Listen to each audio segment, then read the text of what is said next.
Hello बच्चों और साथियों, मैं आपको आज नई राष्ट्रीय शिक्षा नीति के बारे में विस्तार से बताने की कोशिश कर रहा हूं।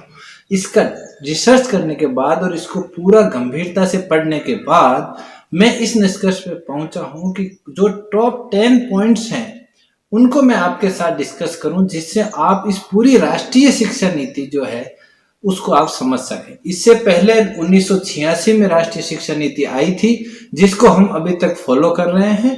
1992 में 1992 में उसमें थोड़ा सा आंशिक सुधार किया गया था। इसके अलावा हम केवल और केवल 1986 की राष्ट्रीय शिक्षा नीति को फॉलो कर रहे हैं। और के कस्तूरी रंगन की अध्यक्षता में जो कमेटी सरकार ने 2016 में बनाई थी, उसने अभी अपनी रिपोर्ट दे दी है, जिसको कैबिनेट ने एक्सेप्ट कर लिया है, स्वीकार कर लिया है। तो बच्चों, मैं आपको आज इस राष्ट्रीय शिक्षा नीति के बारे में विस्तार से बताने की कोशिश करता हूँ। जो सबसे इसके इम्पोर्टेंट 10 पॉइंट्स हैं वो मैं आपके साथ डिस्कस करूंगा, जिससे आपके दिमाग में राष्ट्रीय शिक्षा नीति पूरी तरह क्लियर हो जाएगी। पहला जो सबसे इम्पोर्टेंट पॉइंट है वो फ्रेंड्स ये है कि इस शिक्षा नीति में कक्षा 6 से ही एक वोकेशनल सब्जेक्ट जोड़ा जाएगा। वोकेशनल सब्जेक्ट का मतलब हुआ कि आपको क्राफ्ट या जैसे कोई लॉन्ड्री का काम घर पर हो रहा है, इसके अलावा कोई वहाँ का जो रूरल गांव में ही बच्चे के पास में जो उसका काम है, वहाँ 10 दिन की इंटर्नशिप वो बच्चा कर सकेगा और उसको पाठ्यक्रम में जोड़ने की कवायद शुरू हो गई है। कहने का मतलब यह है कि उस 10 दिन की ट्रेनिंग को भी बच्चे के रिपोर्ट कार्ड में स्थान दिया जाएगा और उसको लाइफ स्किल के रूप में उसमें लिखा जाएगा, जो बच्चे को एडिशनल मार्क्स भी देगा। जो सेकंड पॉइंट है इसका इम्पोर्टेंट, वो है आर्ट, योगा, स्पोर्ट्स। ये इस तरह के जितने भी म्यूजिक वगैरह के जितने भी सब्जेक्ट थे, अब तक को करिकुलर एक्टिविटीज में यानी पाठ्यक्रम सहगामी क्रियाओं के अंतर्गत माने जाते थे और इसको पाठ्यक्रम के असिस्टेंस के रूप में माना जाता था। लेकिन अब ये मुख्य पाठ्यक्रम के हिस्सा होंगे, इनका भी एक सब्जेक्ट के रूप में इनको मान्यता दी जाएगी और ये पाठ्यक्रम के पार्ट होंगे। कहने का मतलब ये है कि बच्चा फिजिक्स, केमिस्ट्री के साथ साथ म्यूजिक, आर्ट ये भी पढ़ सकेगा। उसको इस बात की छूट रहेगी कि वो किस तरह अपना पढ़ाई करना चाहता है, किन सब्जेक्ट के साथ। उसको ये नहीं कि अभी जैसे हम फिजिक्स और केमिस्ट्री के साथ मैथमेटिक्स लेना जरूरी है या बायोलॉजी लेना जरूरी है, लेकिन उसके बाद वो उसके साथ म्यूजिक, फैशन डिजाइनिंग आदि इस तरह के प्रोग्राम भी पढ़ सकेगा। इस पॉलिसी का जो तीसरा पॉइंट मैं आपके साथ डिस्कस करना चाहता हूं वो है multiple entry and exit system. ये वेरी वेरी इंपॉर्टेंट पार्ट है इसका कि मल्टीपल एंट्री और एग्जिट सिस्टम का मतलब क्या है।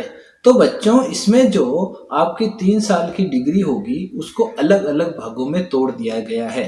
साथ ही उसका जो पहला साल अगर कोई बच्चा कंप्लीट कर लेता है तो उसको हम सर्टिफिकेट के रूप में दिया जाएगा और उसको सर्टिफिकेट माना जाएगा कि इस बच्चे ने 1 साल का इस सब्जेक्ट में सर्टिफिकेट हासिल किया है।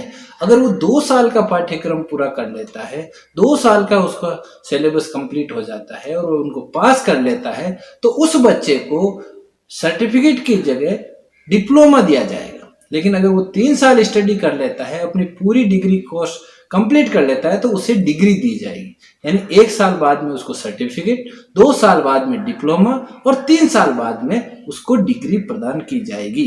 साथ ही अगर किसी वजह से, जैसे पारिवारिक जिम्मेदारियों की वजह से या बीमार होने के कारण, अगर वो बच्चा 1 साल बाद या 2 साल बाद परीक्षा नहीं दे पाता है और पढ़ाई बीच में ही ड्रॉप कर देता है, तो उसको उस परिस्थिति के निवारण होने के बाद अगर वो पढ़ाई कंटिन्यू करना चाहता है तो शुरुआत से उसको पढ़ाई करने की आवश्यकता नहीं रहेगी और वो बच्चा 2 साल का जो उसका पहले से जो उसने स्टडी की है वो किल होने के बजाय उसकी 2 साल की पढ़ाई की जो स्टडीज है उसकी सुरक्षा के लिए एक मार्क्स का बैंक बनाया जाएगा, जो डिजी लॉकर के रूप में वहां पर उपलब्ध रहेगा नेट पर।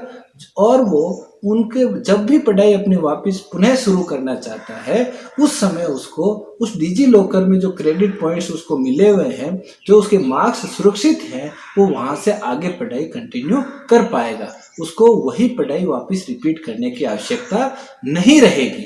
तो इसके अलावा उसको फिजिक्स के साथ, जैसा कि मैंने आपको इससे पहले बताया कि जैसे वो केमिस्ट्री पढ़ रहा है या फिजिक्स पढ़ रहा है, ऑनर्स भी पढ़ रहा है, तो उसको उसके साथ साथ music, fashion designing, sports, art ऐसे सब्जेक्ट पढ़ने की भी छूट रहेगी। यानी साइंस वाले जो बच्चे हमेशा अपने टफ सब्जेक्ट से परेशान हो जाते हैं, उनको इस तरह के सब्जेक्ट साथ में पढ़कर अपने क्रिएटिविटी को भी बरकरार रखने में सहायता मिलेगी।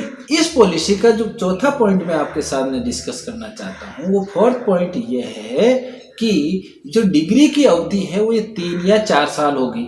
जो डिग्री हम अभी 3 साल की कर रहे हैं, इंटीग्रेटेड कोर्स 4 साल के होते हैं, वो कंटिन्यू रहेंगे। लेकिन उनका थोड़ा सा स्थिति में परिवर्तन ये किया गया है, जो इंटीग्रेटेड कोर्स करेंगे, तो जैसे मान लो 4 साल का कोई इंटीग्रेटेड कोर्स कर रहा है, तो वो उसका 1 साल एमए का भी उसमें कंप्लीट माना जाएगा। यानी 4 साल में वो सीधी मास्टर डिग्री हासिल कर लेगा और उसके बाद उसको एमफिल करने की जरूरत नहीं रहेगी और वो चाहे तो सीधा ही पीएचडी कर सकता है। साथ ही ये भी इसमें प्रावधान किया गया है कि जो रिसर्च में जाना चाहते हैं, वो बच्चे ही 4 साल का इंटीग्रेटेड कोर्स करेंगे।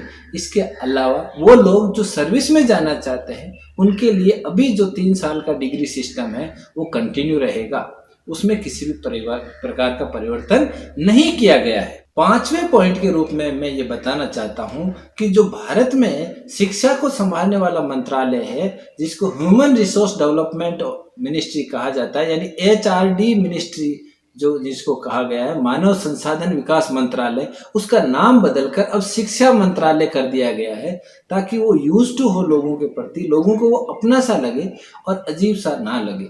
तो उसका नाम अब शिक्षा मंत्रालय माना जाएगा। साथ ही शिक्षा पर होने वाले बजट को बढ़ाने की बात भी कही गई है, जो इस समय जीडीपी का कुल मिलाकर 4.43% जो शिक्षा पर खर्च होता है, उसको बढ़ाकर 6% करने की भी योजना इसमें रखी गई है।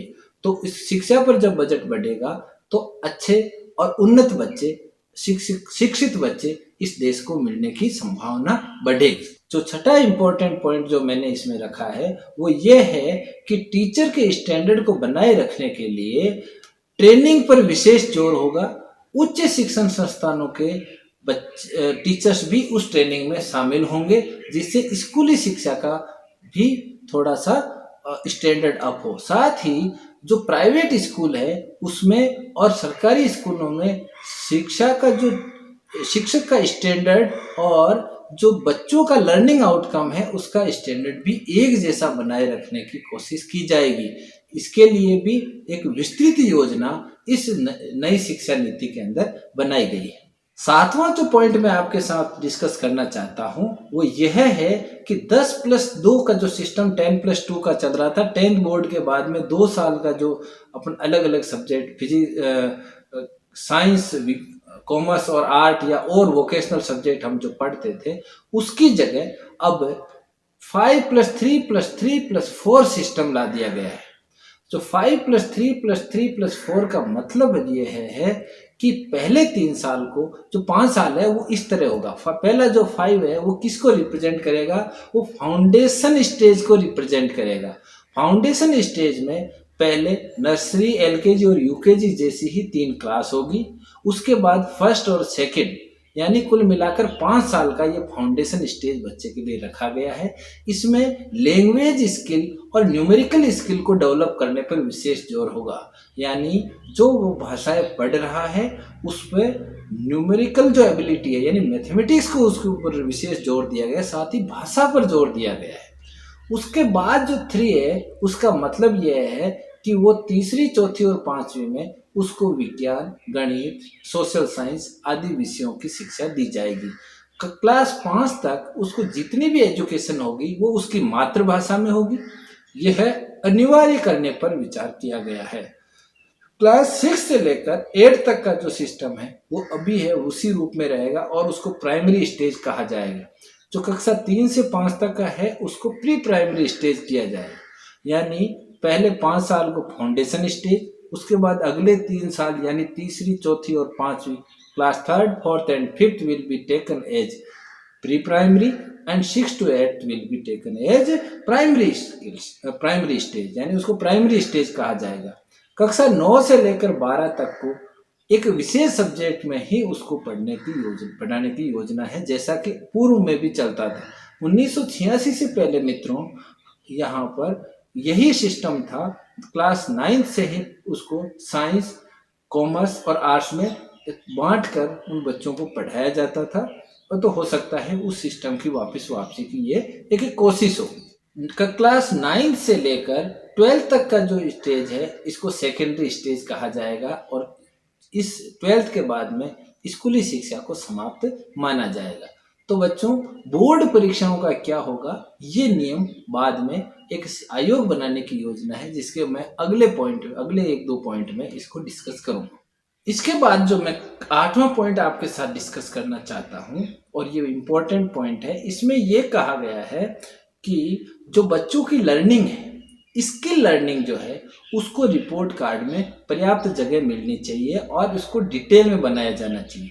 इसके लिए रिपोर्ट कार्ड में उस बच्चे को, जैसे कोई बच्चा क्लास 6 में क्राफ्ट के बारे में सीखता है, उसके घर पर बांस की कुछ चीज़ें बनाने का काम है, तो वो अगर 10 दिन की इंटर्नशिप करके आता है तो उसको भी रिपोर्ट कार्ड में जगह दी जाएगी, और उसमें ये स्पष्ट रूप से लिखा जाएगा कि बच्चे ने हिंदी, विज्ञान, गणित में इतने मार्क्स आए, लेकिन साथ साथ उसने लाइफ स्किल में भी इतने अंक प्राप्त किए हैं। ये सब उसको घर पर बांस की जो चीज़ें बनाई गई है वो उसके बारे में भी उसको मार्क्स से इवेल्युएट किया जाएगा और उसको उस रिपोर्ट कार्ड में लिखा जाएगा, ताकि जब वो स्कूली शिक्षा पूरी करे तो उसको उसके रिपोर्ट कार्ड में ये विधिवत हो, उसके रिकॉर्ड में हो ये चीज़ कि उसने ये लाइफ स्किल सीख लिए। साथ ही उसमें पाठ्यक्रम जो होगा उसके अंदर अडल्ट एजुकेशन को भी क्लास 9 से जोड़ा जाएगा, और अडल्ट एजुकेशन में भी उस बच्चे को पूरा नॉलेज से परिपूर्ण करने की योजना है।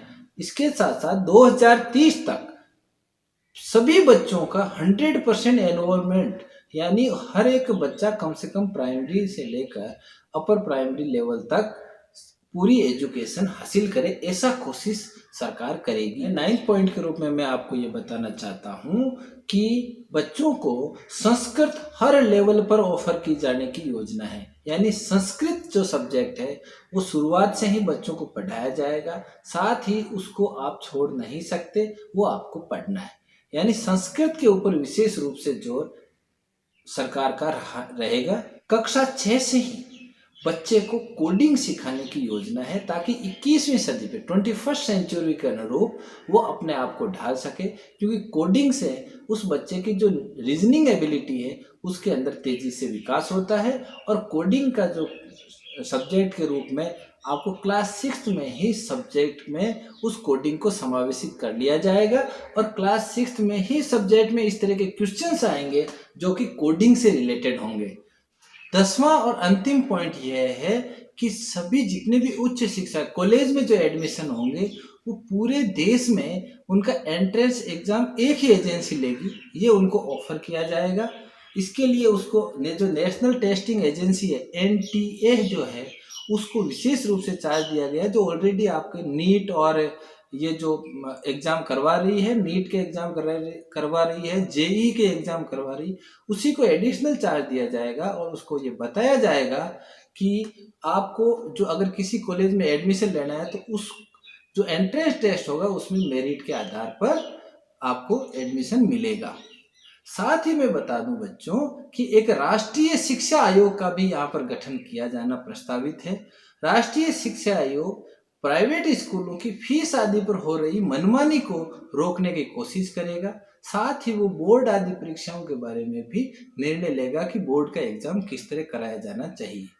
तो बच्चों और साथियों, बहुत मैंने प्रयास किया है कि आपको राष्ट्रीय शिक्षा नीति के सभी पहलुओं से अवगत कराया जाए। इसके लिए अगर आपने मेरे वीडियो को पूरी तरह देखा है, समझा है, तो मैं आपको मेरी तरफ से आभार व्यक्त करता हूँ।